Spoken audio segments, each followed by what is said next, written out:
Hello everyone.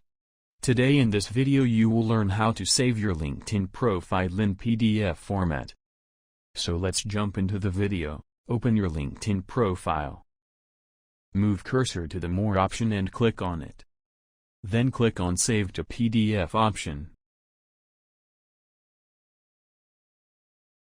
By following these steps, you can download your LinkedIn profile in PDF format.